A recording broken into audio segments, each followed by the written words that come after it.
Buenas tardes, buenos días a todos, espero se encuentren todos muy bien.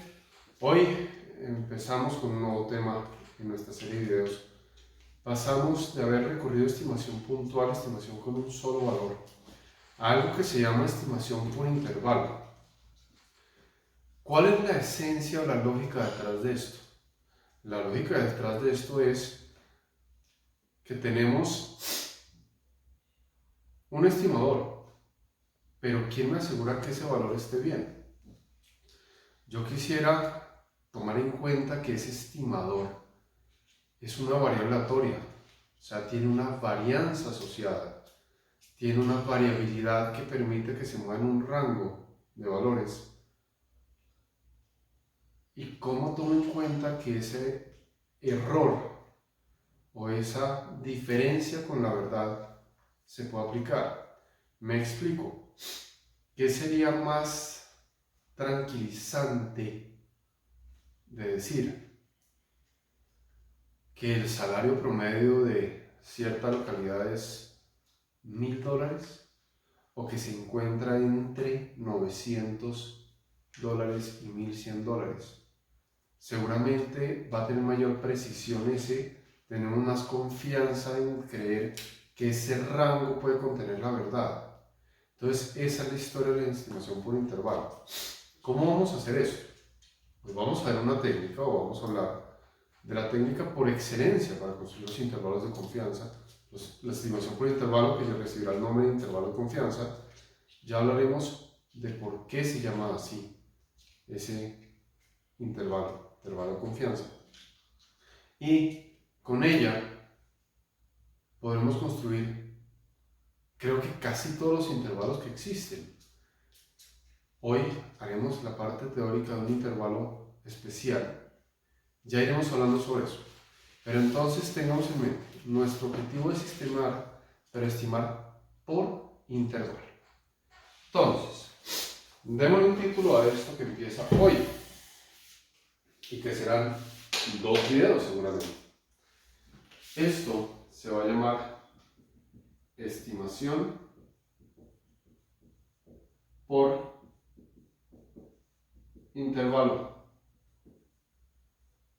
Y en esa estimación por intervalo vamos a crear lo que se conoce como intervalos de confianza. Intervalos de confianza. Muy bien.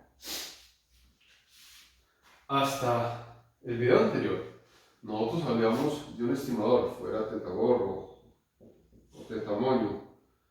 Aclaro, repito, yo distingo los estimadores de máxima similitud con un gorro y los de momentos con un moño, simplemente para aclarar. Hoy, ¿qué queremos hacer? Hoy queremos es estimar no un solo valor, sino un límite inferior y un límite superior. También existe la posibilidad de estimar solo un límite inferior. Esto se llama un intervalo bilateral. También existe la posibilidad de hacer uno unilateral, algo así, o unilateral desde este lado. O sea, de tal manera que solo queda una cota superior a una cota inferior. Nuestro objetivo va a ser los bilaterales. De esto hablaremos más adelante cuando estemos hablando de pruebas de hipótesis. Pero entonces la primera pregunta es, ¿qué deseamos nosotros de nuestro intervalo? Hay dos cosas que tienen cierta lógica. Primera propiedad, que yo quiero un buen intervalo. Imaginémonos que yo dijera que la estatura promedio de los escandinavos está entre 1,50 m y 1,55 m. Seguramente, conociendo los escandinavos como son, eso está bastante mal porque ellos son más o menos la gente más alta de la Tierra. Entonces, ¿qué es lo primero que yo quiero? Yo quiero que sea correcto. ¿Qué quiere decir que sea correcto? Que contenga el verdadero valor.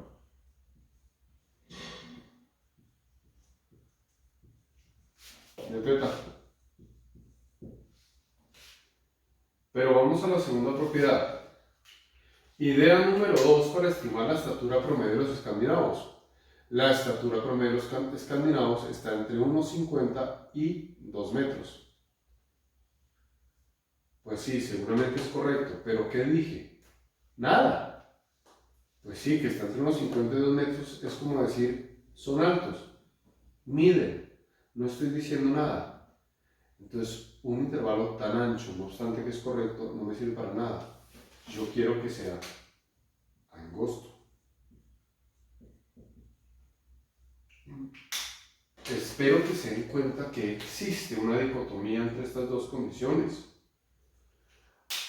Para que sea correcto, pues yo lo ensancho. Si yo lo angosto demasiado, corro el riesgo de que no sea correcto. Entonces, acá hay una dicotomía entre ellas. Pero hablaremos de cómo, manteniendo esta certeza de que sea correcto, lo podemos hacer lo más angosto posible más adelante. Entendiendo estas propiedades, y en particular esta, ¿qué estimador debería utilizar como punto de partida para hacer el intervalo lo más angosto posible, teniendo en cuenta que el intervalo depende de la variabilidad de mi estimador?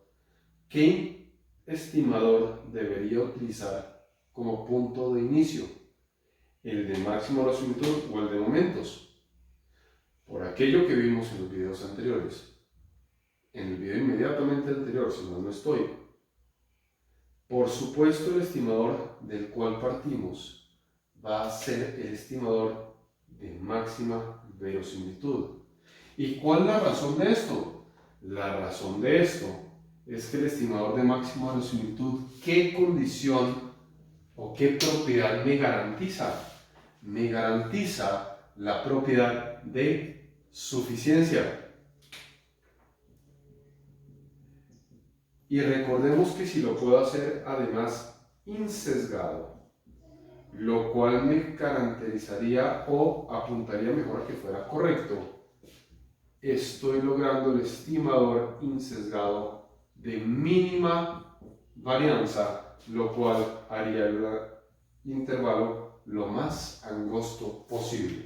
Entonces, nuestro punto de partida para los intervalos de confianza van a ser los estimadores de máxima verosimilitud, pues me garantizan suficiencia, y al hacerlos insesgados, si me toca transformarlos, transformo, logro más que sean correctos, más ajustados a la realidad, y así tengo un estimador insesgado de mínima varianza. Muy bien. ¿Cómo vamos a construir nuestros intervalos? La forma o el método general para construir intervalos se conoce como el método pivotal. ¿Cómo es el método pivotal? ¿Qué es un pivot o una pivote? Pensemos, por ejemplo, aquellos que juegan básquetbol saben lo que es un pie de pivot, un punto fijo. Piensen, si quieren, en un compás. ¿Cuál es la idea de un compás? Yo no tengo un compás, me lo estoy inventando con estos dos. Que yo, básicamente, se me olvidaba que este muchacho no pinta, bueno, me sirve como base. Es un punto central sobre el cual yo giro y genero mi círculo. Perdonad el compás tan improvisado. Pero sobre el giro para generar mis límites. ¿De acuerdo? Esa es la idea del método pivotal, un punto fijo. Entonces ese punto fijo se basa en lo que llamamos una cantidad pivotal. Cantidad pivotal o cantidad pivote. La cantidad pivotal tiene una serie de características que van a ver que son lógicas. Primera característica: función de la muestra aleatoria.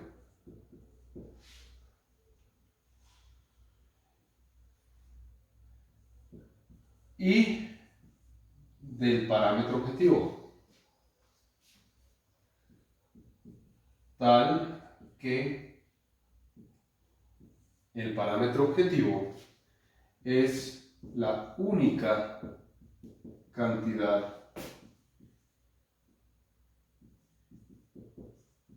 desconocida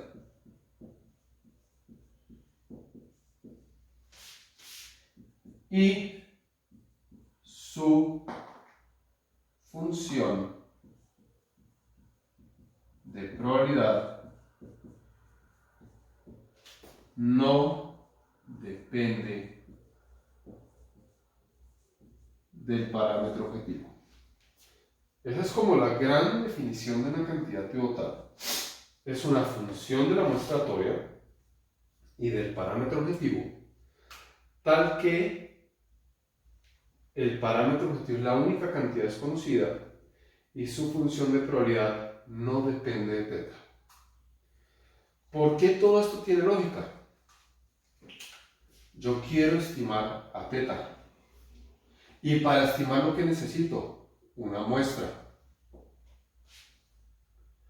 Quiero estimar a teta, que es desconocido.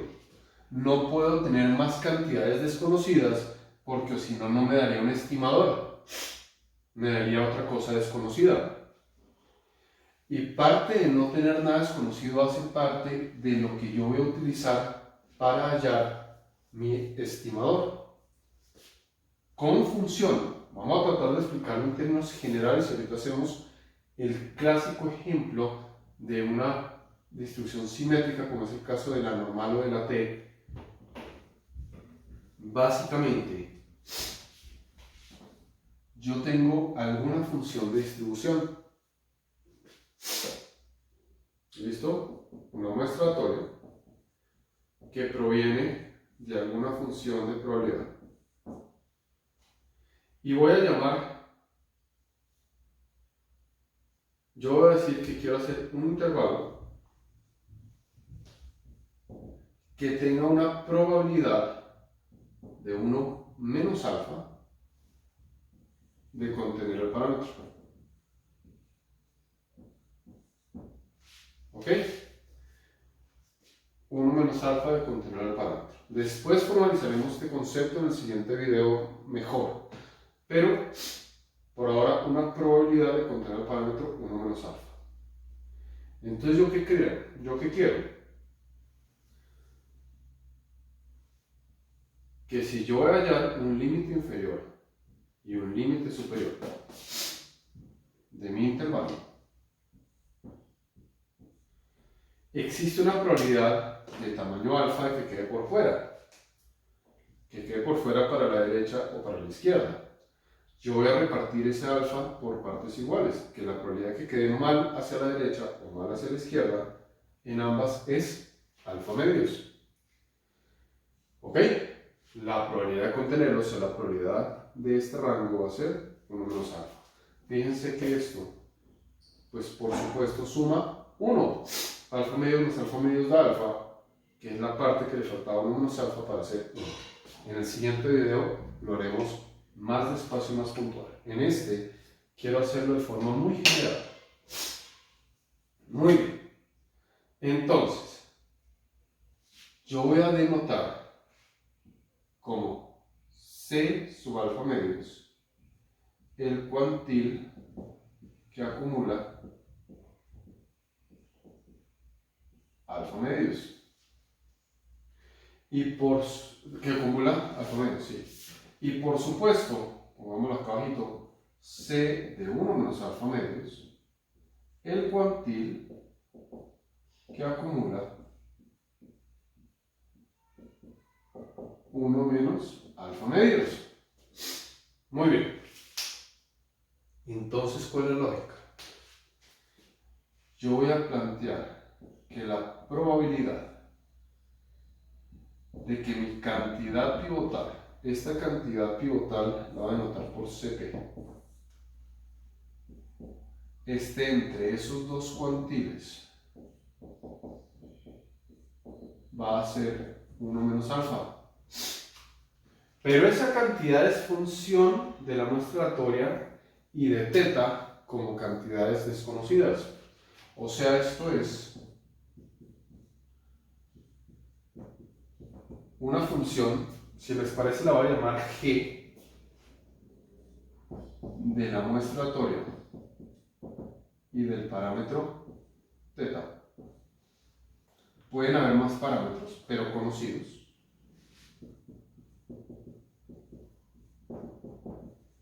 ¿Y por qué se llama cantidad pivotal y por qué la idea del compás? Porque ¿a quién quiero estimar? Tengan en cuenta que quiero estimar a teta. Entonces yo voy a hacer operaciones para despejar en este centro teta. ¿De acuerdo? Voy a hacer operaciones para despejar teta. Lo que me va a llevar a que el límite inferior va a ser, voy a tratar de ser coherente con la notación, aunque no necesariamente sea así, una función inversa de ese cuantil y la muestra aleatoria, ¿cierto? Y de este lado, la misma función inversa, pero ahora del cuantil que acumula uno menos alfa medios y función de la muestra aleatoria. De tal manera que este va a ser mi estimador inferior y este va a ser mi estimador superior, o sea, mi límite inferior y mi límite superior. Y ese intervalo va a tener un tamaño 1 menos alfa. Bien, yo sé que la notación es un poco confusa, pero es simplemente despejar teta de acá para poder que quede planteado en términos del cuantil, en términos de la muestra, y por eso se necesita que el cuantil sea conocido. No puede depender de teta. Necesito que esto salga, funcione, que este señor no depende de teta, que todo sea conocido. Bajo ese principio hagamos una demostración general que, repito, me va a servir para todos los intervalos de confianza que sean normales, donde esté estimando una media, ¿de acuerdo? Hay diferentes medias de normales, ya hablaremos de eso, pero eso lo dejo yo para hablarlo en casos presenciales o en clase, ¿de acuerdo? Voy a hacerlo en caso general. Entonces, con esto en mente, voy a hacer mis pasos para una solución general que me servirá para el video siguiente, el primer intervalo. Entonces, ejemplo, yo quiero estimar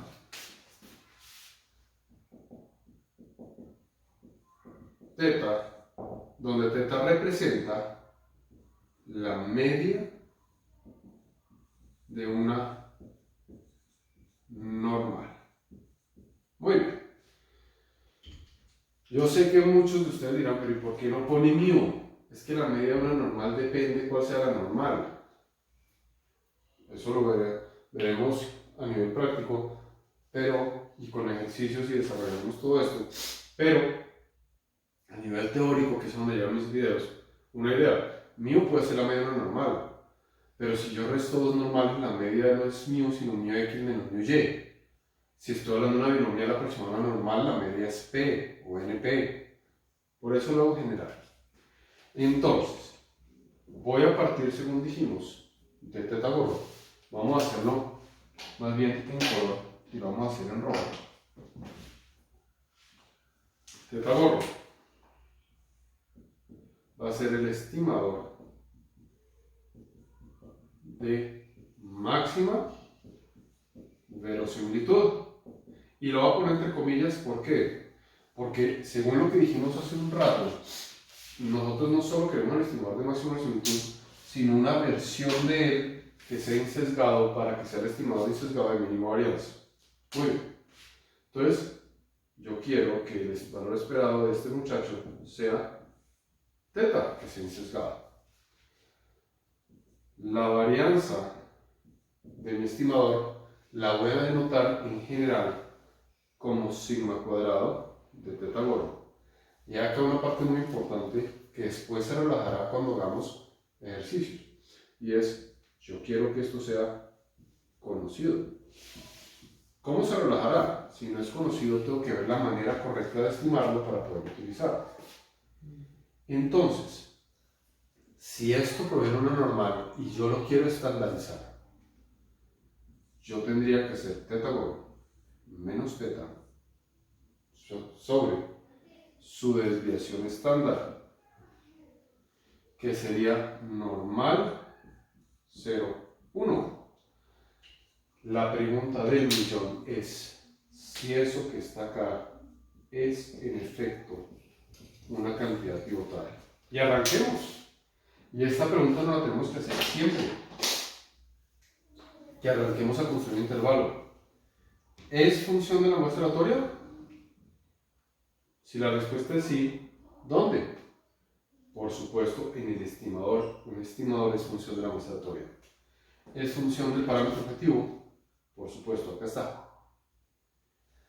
¿Teta es la única cantidad desconocida? Como esto es un estimador, es conocido, dado que la varianza y de ahí la importancia de que esto sea conocido, hace que la única cantidad desconocida sea teta. Y su función de probabilidad no depende de teta. ¿Cómo se distribuye esa cantidad? Normal estándar. ¿De dónde está teta acá? En ninguna parte. Por lo tanto, la respuesta a esto es sí. Esa es una cantidad pivotal válida. Entonces, basado en lo que planteamos hace un momento, hagamos el desarrollo general. Yo voy a plantear esa cantidad pivotal, ¿cierto? Entre dos cuantiles. Uno que acumula alfa medios y el otro que acumula 1 menos alfa medios. Pero los cuantiles de una normal estándar, o sea, el valor de z que acumula alfa medios y el valor de z que acumula 1 menos alfa medios. Entendamos que esto es un subíndice, ¿no? Vamos a ponerlo así para que se vea, después lo quito. Y según el procedimiento, ¿yo qué tengo que hacer? Bueno, antes que eso voy a hacer un paso que quedará más claro con el siguiente video, pero es que este muchacho, por la simetría de la normal, es el negativo de este. Repito, eso quedará más claro en el siguiente video, no dejen de ver. Entonces, ¿yo qué quiero hacer? Despejar a quien quiero estimar que es teta. Primer paso, para despejar teta. Multipliquemos ambos lados por sigma.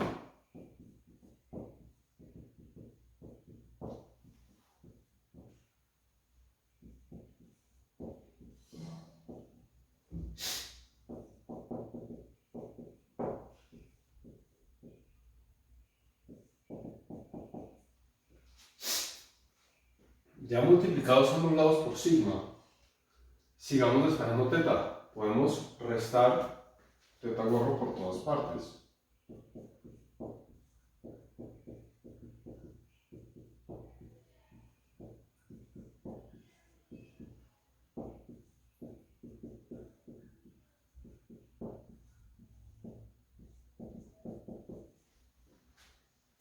Y el último paso es multiplicar todo por menos 1, porque acá me está sobrando este menos. Pero tomemos en cuenta que al multiplicar con un número negativo, mis desigualdades giran.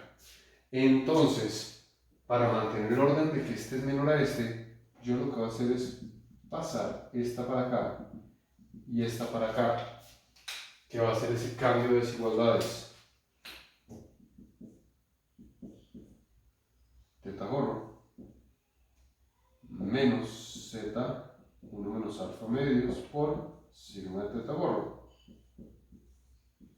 Y a esto también le cambio signo, teta gorro más z de 1 menos alfa medios por sigma de teta gorro. Este mismo estilo de procedimiento funcionaría si la distribución no fuera normal sino t, por ejemplo, donde también es simétrica con respecto a 0. Fíjense lo que hallamos. El límite inferior es teta gorro menos esta cantidad, el límite superior es teta gorro más esa misma cantidad. Entonces, yo puedo decir que mi estimador por intervalo es teta gordo más o menos esa cantidad con el más llegó al límite superior, con el menos llegó al límite inferior. Algunos nombres para este tipo de estimación general: la desviación estándar de mi estimador. La desviación estándar del estimador también se conoce como error estándar.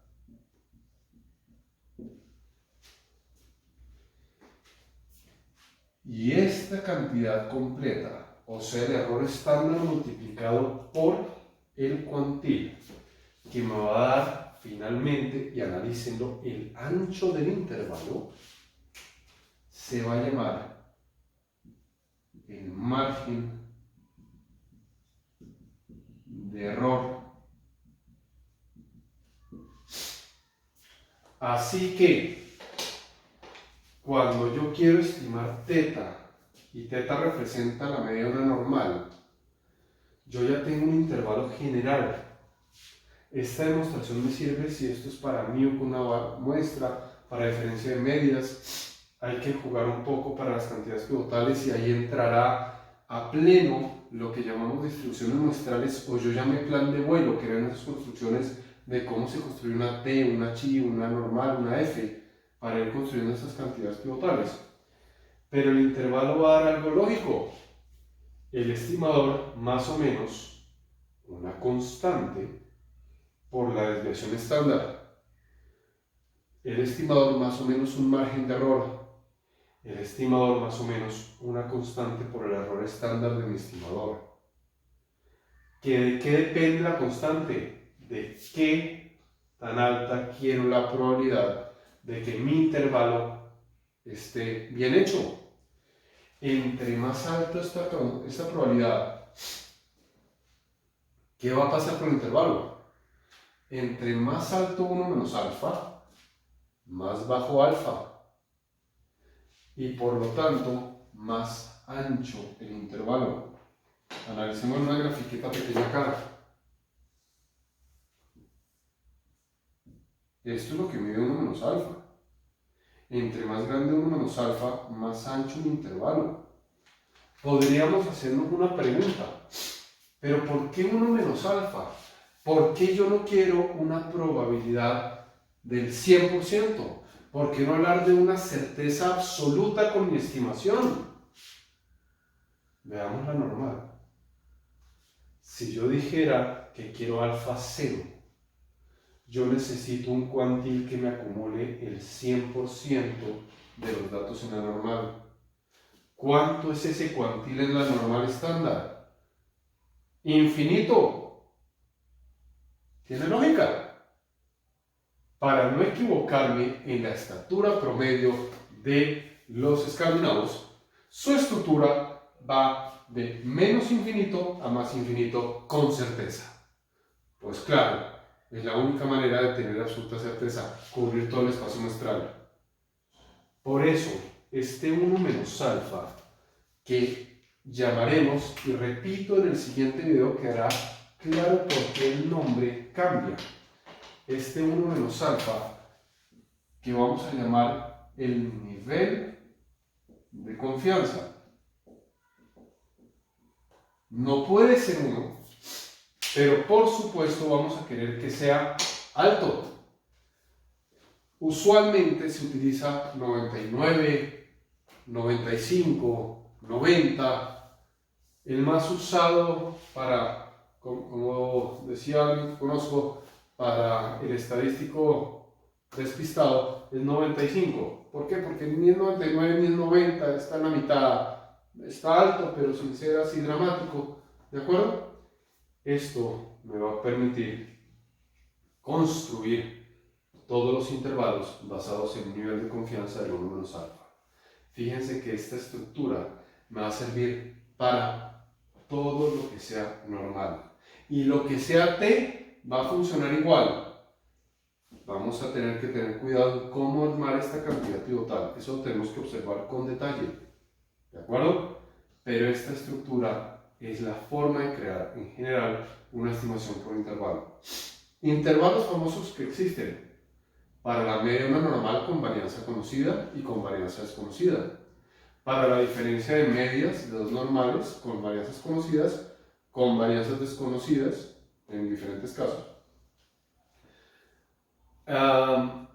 Para P de una binomial, para diferencia de P en binomiales, todas esas las voy a reconstruir exactamente con esto que acabamos de hacer en este procedimiento en rojo. Incluso, ¿yo qué haré?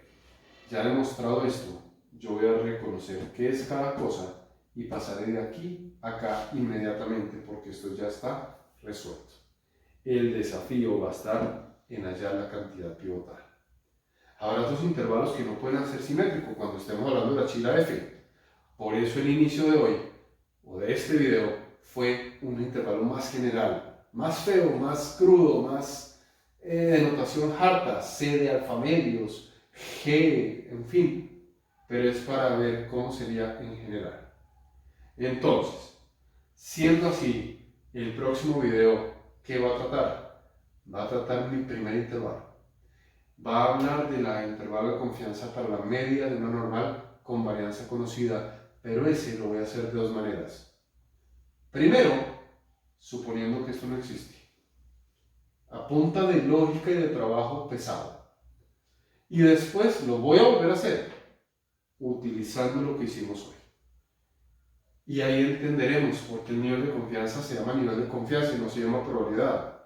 ¿Por qué el margen de error? ¿Por qué esto es negativo? Entonces, no siendo más en este video, los invito a que vean el siguiente como complemento de este. Espero haber entendido más o menos la lógica. Sean felices, pórtense bien.